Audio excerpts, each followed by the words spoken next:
The Miraculous Journey of Edward Tulane, Chapter 4. Once there was a princess who was very beautiful. She shone as bright as the stars on a moonless night. But what difference did it make that she was beautiful? None. No difference. Why did it make no difference? Asked Abilene.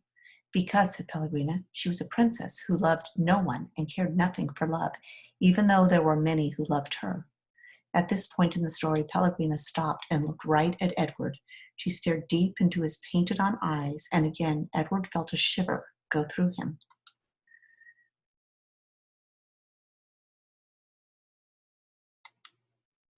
And so, said Pellegrina, still staring at Edward, what happened to the princess? Said Abilene.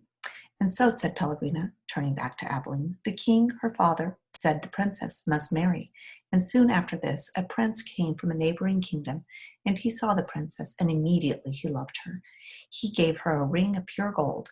He placed it on her finger. He said these words to her, I love you. But do you know what the princess did? Abilene shook her head. She swallowed the ring. She took it from her finger and swallowed it. She said, that is what I think of love. And she ran from the prince. She left the castle and went deep into the woods. And so what? Said Abilene. What happened then? And so the princess became lost in the woods. She wandered for many days. Finally, she came to a little hut, and she knocked on the door. She said, let me in, I am cold. There was no answer. She knocked again. She said, let me in, I am hungry. A terrible voice answered her. The voice said, enter if you must. The beautiful princess entered, and she saw a witch sitting at a table counting pieces of gold. 361 and 22, said the witch. I am lost, said the beautiful princess. What of it, said the witch. 3,623. I'm hungry, said the princess. Not my concern, said the witch. 3,624. But I'm a beautiful princess, said the princess. 3,625, replied the witch. My father, said the princess, is a powerful king. You must help me, or there will be consequences. Consequences, said the witch. She looked up from her gold. She stared at the princess. You dare to talk to me of consequences? Very well, then. We will speak of consequences. Tell me the name of the one you love. Love, said the princess. She stamped her foot. Why must everyone always speak of love? Whom do you love, said the witch. You must tell me the name. I love no one, said the princess proudly. You disappoint me, said the witch. She raised her hand and said one word. Farthiggery. And the beautiful princess was changed into a warthog. What have you done to me, squealed the princess. Talk to me of consequences now, will you, said the witch, and she went back to counting her pieces of gold. 3,626, said the witch, as the warthog princess ran from the hut and out again into the forest. The king's men were in the forest too, and what were they looking for? A beautiful princess. And so when they came upon an ugly warthog, they shot it immediately. Pow. No, said Abilene. Yes, said Pellegrina. The men took the warthog back to the castle, and cook slit open its belly, and inside it she found a ring of pure gold. There were many hungry people in the castle that night, and all of them were waiting to be fed. So the cook put the ring on her finger and finished butchering the warthog. And the ring that the beautiful princess had swallowed shone on the cook's hand as she did her work. The end. The end, said Abilene indignantly. Yes, said Pellegrina, the end. But it can't be. Why can't it be? Because it came too quickly. Because no one is living happily ever after. That's why. Ah, and so, Pellegrina nodded. She was quiet for a moment. But answer me this. How can a story end happily if there's no love? But, well, it is late, and you must go to sleep. Pellegrina took Edward from Abilene. She put him in his bed and pulled the sheets up to his whiskers. She leaned close to him. She whispered, You disappoint me. After the old lady left, Edward lay in his small bed and stared up at the ceiling. The story he thought had been pointless, but then most stories were. He thought of the princess and how she had become a warthog. How gruesome, how grotesque, what a terrible fate. Edward, said Abilene, I love you. I don't care how old I get. I will always love you. Yes, yes, thought Edward. He continued to stare up at the ceiling. He was agitated for some reason that he could not name. He wished that Pellegrina had put him on his side so that he might look at the stars. And then he remembered Pellegrina's description of the beautiful princess. She shone bright as the stars on a moonless night. For some reason, Edward found comfort in these words as he repeated them to himself.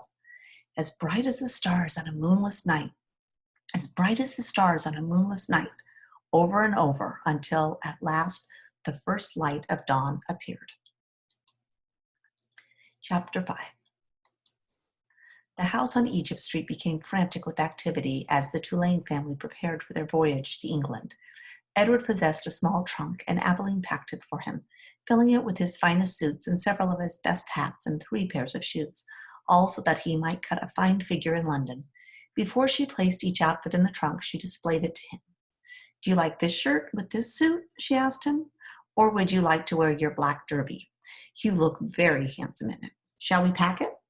And then finally, on a bright Saturday morning in May, Edward and Abilene and Mr. and Mrs. Tulane were all on board the ship, standing at the railing. Pellegrina was on the deck. On her head, she wore a floppy hat strung around with flowers. She stared straight at Edward. Her dark eyes glowed. "Goodbye," Abilene shouted to her grandmother. "I love you." The ship pulled away from the dock. Pellegrina waved to Abilene. "Goodbye, lady," she called. "Goodbye." Edward felt something damp in his ears. Abilene's tears, he supposed. He wished that she would not hold him so tight. To be clutched so fiercely often resulted in wrinkled clothing. Finally, all the people on land, including Pellegrina, disappeared. Edward, for one, was relieved to see the last of her. As was to be expected, Edward Tulane exacted much attention on board the ship. "What a singular rabbit," said an elderly lady with 3 strings of pearls wrapped around her neck. She bent down to look more closely at Edward. "Thank you," said Abilene. Several little girls on board gave Edward deep glances full of longing. They asked Abilene if they might hold him. "No," said Abilene, "I'm afraid that he's not that kind of rabbit who likes to be held by strangers." 2 young boys, brothers named Martin and Amos, took a particular interest in Edward. "What does he do?" Martin asked Abilene on their second day at sea. He pointed at Edward, who was sitting on deck chair with his long legs stretched in front of him. He doesn't do anything," said Abilene. "Does he wind up or somewhere?" asked Amos. "No," said Abilene, "he does not wind up." "What's the point of him then?" said Martin. "The point is that he is Edward," said Abilene. "That's not much of a point," said Amos. "It's not," agreed Martin, and then after a long, thoughtful pause, he said, "I wouldn't let anybody dress me like that." "Me neither," said Amos. "Do his clothes come off?" asked Martin. "Of course they do," said Abilene. "He has many different outfits. He has his own pajamas, too. They're made of silk." Edward, as usual, was disregarding the conversation. A breeze was blowing in off the sea, and the silk scarf wrapped around his neck billowed out behind him. On his head he wore a straw boater. The rabbit was thinking that he must look quite dashing. It came as a total surprise to him when he was grabbed off the deck chair and first his scarf and then his jacket and pants were ripped from his body. He heard his pocket watch hit the deck of the ship, and then, held upside down, he watched the watch roll merrily towards Abilene's feet. "Look at him," said Martin. "He's even got underwear." He held Edward aloft so that Amos could see. "Take it off," shouted Amos. "No," screamed Abilene. Martin removed Edward's underwear. Edward was paying attention now. He was mortified. He was completely naked except for the hat on his head. The other passengers on board the ship were looking at him, directing curious and embarrassed glances his way. "Give him to me," screamed Abilene. "He's mine." "No," said Amos to Martin. "Give him to me." He clapped his hands together and then held them open. "Toss him," he said. "Please," cried Abilene. "Don't throw him. He's made of china. He'll break." Martin threw Edward, and Edward sailed naked through the air. Only a moment ago, the rabbit had thought that being naked in front of a shipload of strangers was the worst thing that could happen to him. But he was wrong. It was much worse being tossed in the same naked state from the hands of one grubby, laughing boy to another.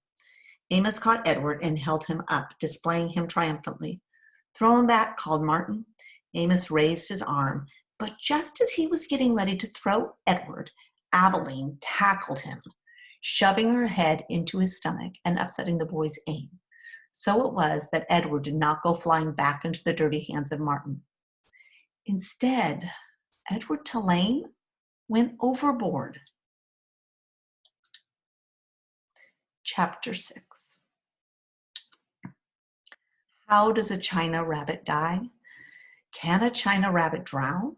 Is my hat still on my head? These were the questions that Edward asked himself as he went sailing out over the blue sea.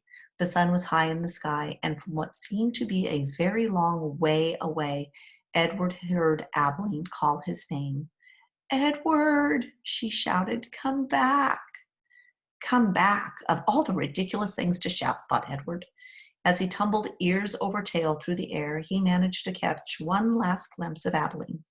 She was standing on the deck of the ship, holding onto the railing with one hand.